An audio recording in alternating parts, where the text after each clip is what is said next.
Hello everyone, गेजन success point में आपका स्वागत है। आज हम स्टडी करेंगे 12th बिजनेस स्टडी का चैप्टर 10.2। चैप्टर का नाम है stock exchange meaning and functions. तो इस के अंदर हम स्टॉक एक्सचेंज के बारे में स्टडी करेंगे। आज के हमारे टॉपिक रहेंगे इसमें स्टॉक लाइव मार्केट हमने इससे पहले वाले लेक्चर में दिखा चुके हैं। तो अब हम इसमें करेंगे डीमेट अकाउंट क्या होता है और डिपॉजिटरी सर्विस क्या होती है, इसी के बारे में हम इसमें डिटेल से स्टडी करेंगे। तो देखो, meaning of share market. Share बाजार वह संगठित बाजार है जहां विभिन्न प्रकार की प्रतिभूतियों का क्रय विक्रय निश्चित नियमों के अनुसार किया जाता है। यानी कि जो आपकी शेयर मार्केट है वो क्या है, एक ऑर्गेनाइज्ड मार्केट है और इसमें जितनी भी प्रतिभूतियां होती है, प्रतिभूतियां मतलब जो स्टॉक एक्सचेंज के अंदर लिस्टेड कंपनियां हैं उनकी जो सिक्योरिटी होती है, जैसे शेयर डिबेंचर, उन शेयर डिबेंचर बॉन्ड्स को सिक्योरिटीज यानी कि प्रतिभूतियां कहते हैं। उनकी जो डीलिंग होती है वो कुछ नियमों के अनुसार की जाती है और उसी को ही हम क्या कहते हैं, शेयर मार्केट कहते हैं। जैसे कि आपने इसे पहले वाले लेक्चर के अंदर देखा कि लाइव में जो शेयर मार्केट है वो काम कैसे करती है। मीनिंग ऑफ डीमेट अकाउंट, अभी आपने लाइव मार्केट देख लिया है, उम्मीद करती हूँ कि आपको समझ भी आ गया होगा कि मार्केट वर्क कैसे करती है। तो अब उसमें हमारा आया था, जो हमने अकाउंट ओपन करवाया था, जिस अकाउंट में हम वर्क कर रहे थे उस अकाउंट का नाम है, उसको कहते हैं डीमेट अकाउंट। डीमेट अकाउंट को डीमेटेरियलाइजेशन अकाउंट भी कहा जाता है। तो मीनिंग क्या है, इसका अभिप्राय उस सेवा से है जो डिपॉजिटरी पार्टिसिपेंट को डीपी के नाम से हम बार बार बोलेंगे, डिपॉजिटरी पार्टिसिपेंट के माध्यम से निवेशकों द्वारा डिपॉजिटरी के पास अंशों के क्रय विक्रय के लिए खोला जाता है। अब बात आती है डिपॉजिटरी पार्टिसिपेंट कौन होता है। डिपॉजिटरी पार्टिसिपेंट, हमने जो अपना अकाउंट ओपन करवा रखा है वो ब्रोकर है और ये डिपॉजिटरी पार्टिसिपेंट होते हैं, ये ब्रोकर होते हैं। बैंक भी आपका ब्रोकर का ही काम करते हैं, तो या तो बैंक या फिर जो ब्रोकर जैसे जिरोदा, ओसवाल, मोतीलाल, इस तरह के 5 पैसा, कई तरह के ब्रोकर हैं जिनके पास आप अपने अकाउंट खुलवा सकते हो। सेम ये वैसे ही अकाउंट है जिस तरह से आप अपना सेविंग अकाउंट बैंक में खुलवाने जाते हो, तो यहाँ आप शेयर मार्केट में काम करने के लिए अपना अकाउंट इन ब्रोकर्स के पास आप ओपन करवा लेते हो। ठीक है, तो उसी अकाउंट को ही क्या कहा जाता है, डीमेट अकाउंट कहा जाता है।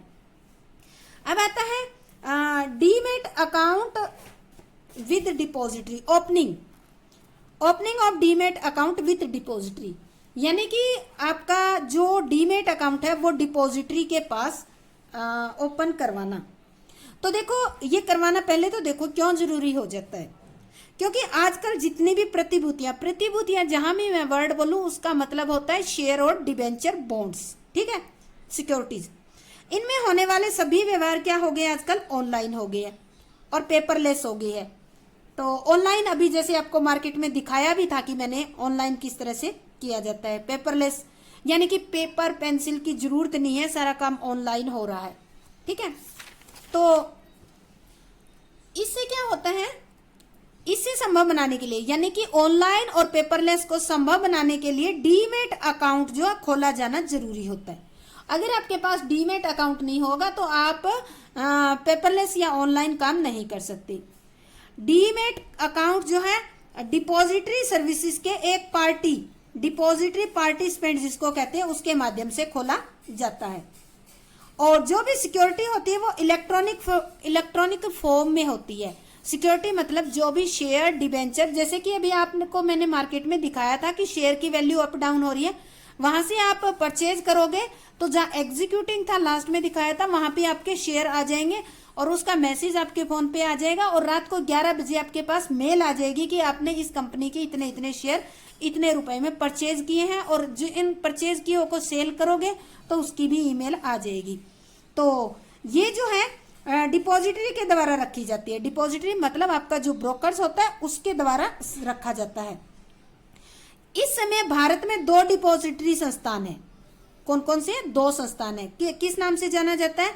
नेशनल सिक्योरिटी डिपॉजिटरी लिमिटेड, जिसको NSDL के नाम से जाना जाता है। इसकी फुल फॉर्म लर्न कर लेना भाई, बहुत बार आती है, CDSL की और NSDL की। National security depository limited, central depository service limited. तो भारत में इस समय दो ही डिपॉजिटरी संस्थान है। अब देखो ये है, अब देखो ऊपर एक वर्ड आया था डीपी। डीपी होता है आपका डिपॉजिटरी पार्टिसिपेंट, और ये क्या है आपकी डिपॉजिटरी है। फर्क नजर करना है आपको इन दोनों में। ये जो है NSDL CDSL ये आपकी डिपॉजिटरी है, ठीक है। और जो ब्रोकर होते हैं वो डिपॉजिटरी पार्टिसिपेंट होते हैं, ध्यान रखना इस बात का, ठीक है। डिपॉजिटरी पार्टिसिपेंट के माध्यम से निवेशकों के संपर्क में आती है, यानी कि ये जो संस्थाएं हैं डिपॉजिटरी पार्टिसिपेंट मतलब ब्रोकर, ठीक है।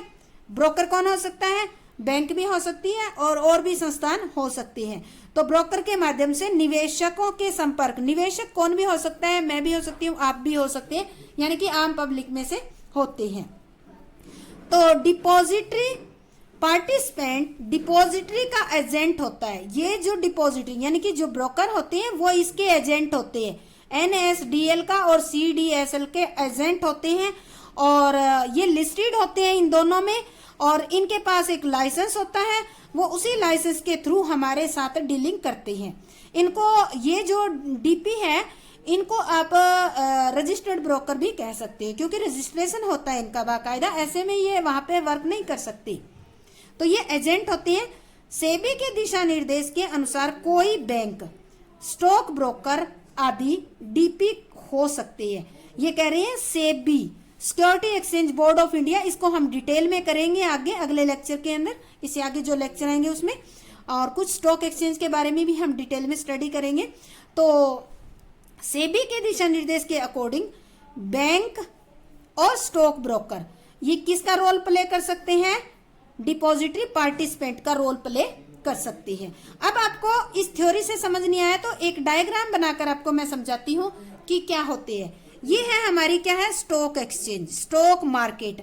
ये NSE भी हो सकती है, आपकी BSE भी हो सकती है। ये स्टॉक एक्सचेंज है, ठीक है। दो इंपॉर्टेंट जो मेन स्टॉक एक्सचेंज है, मैं उन्हीं के बारे में, उन्हीं का ही नाम ले रही हूँ, ठीक है।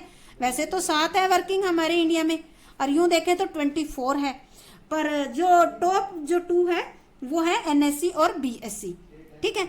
तो ये क्या है? NSE और BSE क्या है? आपके स्टॉक एक्सचेंज है। इस स्टॉक एक्सचेंज के हमारे इंडिया के अंदर 2 डिपॉजिटरी है। वो डिपॉजिटरी कौन सी है? NSDL और CDSL। NSDL की फुल फॉर्म क्या है? नेशनल सिक्योरिटीज डिपॉजिटरी लिमिटेड, और ये है सेंट्रल डिपॉजिटरी सर्विस लिमिटेड, और ये है सेंट्रल डिपॉजिटरी सर्विस लिमिटेड। तो ये 2 डिपॉजिटरी होगी, नंबर 1 और नंबर 2। अब ये दोनों, ये नहीं है कि केवल एक में ही काम कर रही है, ये दोनों जो है, ये दोनों डिपॉजिटरी NSE और BSE दोनों में वर्क कर रही है, ठीक है। अब इनके नीचे कौन होते हैं? इनके अंदर जो रजिस्टर्ड होते हैं वो बैंक और स्टॉक ब्रोकर होते हैं।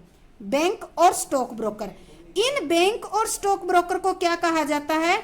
Depository participant. इनको क्या कहा जाता है? Depository participant. इनको हम चैप्टर में आगे डीपी के नाम से स्टडी करेंगे, डिपॉजिटरी पार्टिसिपेंट कहते हैं, ठीक है। तो ये जो डिपॉजिटरी पार्टिसिपेंट है इनके अंदर लिस्टेड है। मैंने बीच में लिखा है, जैसे कि मान लो कि एक HDFC बैंक है, ठीक है, ये क्या है? एक डिपॉजिटरी है, तो ये इसमें भी और इस दोनों में लिस्टेड होते हैं। और तो देखो ये जो डिपॉजिटरी पार्टिसिपेंट है, जैसे कि HDFC है, ये क्या करता है? इसमें भी लिस्टेड है, इसमें भी लिस्टेड है, और दोनों स्टॉक एक्सचेंज है उनके अंदर ये डीलिंग करवाता है। अब इनके नीचे कौन होते हैं? इन्वेस्टर। इन्वेस्टर कौन होते हैं? आम पब्लिक, ठीक है। जैसे कि मिस्टर X है, ठीक है। मिस्टर X एक इन्वेस्टर है, वो किसी एक ब्रोकर के पास जाता है, वहां पे अपना एक अकाउंट, डीमेट अकाउंट ओपन करवाता है।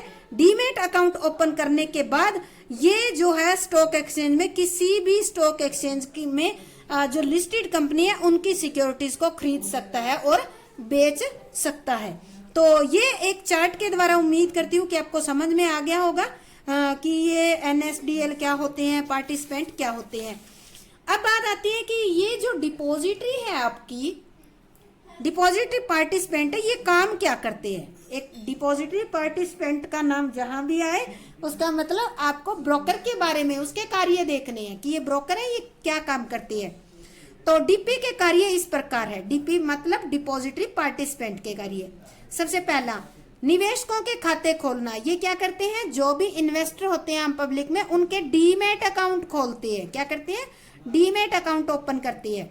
सेकंड है, निवेशकों के अंश खातों के शेषों बैलेंस का हिसाब किताब रखना। अब जो डीमैट अकाउंट खोला है उसमें जिस तरह से बैंक आपके सेविंग अकाउंट में हिसाब किताब रखती है कि आपने कितने रुपए डिपॉजिट करवा दिए, निकाल लिए, बाकी कितने बचे, सेम उसी तरह से ये भी क्या करते हैं, आपके शेयर का या आपकी सिक्योरिटी आपने जो है, मान लेते हैं आपने 10 तारीख को 50 शेयर खरीदे, अगले दिन आपने 2 शेयर सेल कर दिए, कितने बचे दिखाएगा ये बैलेंस में 48। उसके बाद आपने 10 सेल कर दिए तो कितने बचेंगे 38। इस तरह से ये बैलेंस का हिसाब किताब रखता है। और जैसे ही आप कोई डीलिंग करते हो, डीलिंग की जो मेल है आपको रात को 11 बजे आपके पास भेज देंगे। ठीक है। इसके बाद तीसरा जो कार्य है, ये निवेशकों को समय समय पर उनके खातों के विवरण स्टेटमेंट भेजता है। जैसे कि 1 वीक के एंड में आपका जो भी अकाउंट है उसकी स्टेटमेंट आपको भेज देंगे। जिस तरह से आप बैंक में अपने सेविंग अकाउंट की स्टेटमेंट लेते हो, सेम उसी तरह से आपके जो डीमेट अकाउंट है उसमें आपका जो भी हिसाब किताब है उसकी स्टेटमेंट भी आपको भेज देते हैं। तो इस तरह से हमारा ये लेक्चर जो है बहुत ही इम्पोर्टेंट है। अगर आप ये लेक्चर अच्छी तरह से आप समझ लोगे, कर लोगे, तो आपका ये चैप्टर बहुत आसान हो जाएगा।